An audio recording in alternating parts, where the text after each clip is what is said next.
Hi guys, welcome back to my channel. Today in our A to Z sewing technique series, I'm going to be teaching you guys how to sew a jean seam, otherwise called a flat felled seam.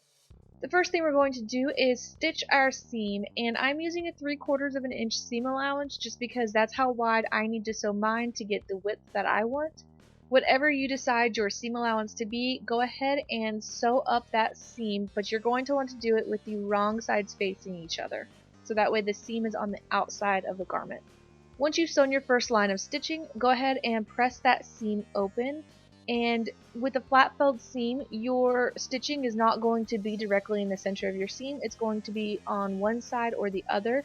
It's going to be up to you to decide which way that is. Here I've decided that I'm going to go ahead and do it on the left hand side. So with that seam allowance that's on the left hand side only, I'm going to trim that down to just slightly less than half of what my total seam allowance was.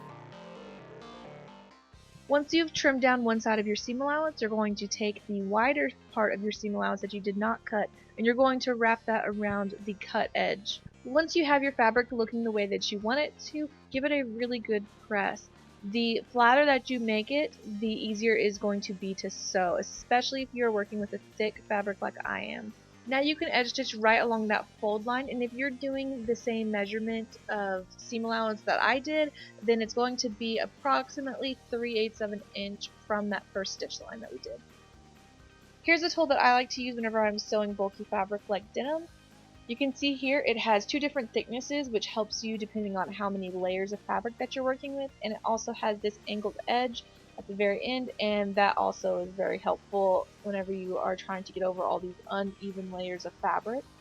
So I'm going to attempt sewing these different layers of denim fabric using this tool, and here you can see that whenever I put my presser foot down, it's at an angle, and you really don't want that. What that's going to cause is skip stitches, potentially a broken needle, and in general it makes it hard to sew a straight line. It makes it a lot harder for me anyways, and so I really like this tool because it puts your presser foot back at a parallel plane to your sewing machine, and it makes it so much easier to sew, especially when you're doing a reinforced stitch, because this type of stitch, it goes forward a couple stitches and then it goes back a stitch and then it goes forward a couple stitches and back, and it makes it hard if your fabric is creating kind of an angle for your presser foot to work off of. So this is what I really like to use this tool for. So here, if I'm coming from like 4 layers back down to 2 layers again, I'm just going to use the tool the same way. I'm going to start with the thicker side, and then once it gets to a point where I can no longer really use that side, you can go ahead and just switch it around and use the more narrow side.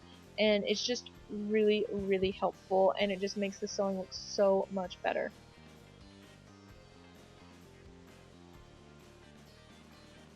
If you guys found this video helpful, go ahead and check out some of my other videos in this technique series, and hit the subscribe button so you can be notified whenever I upload the next one.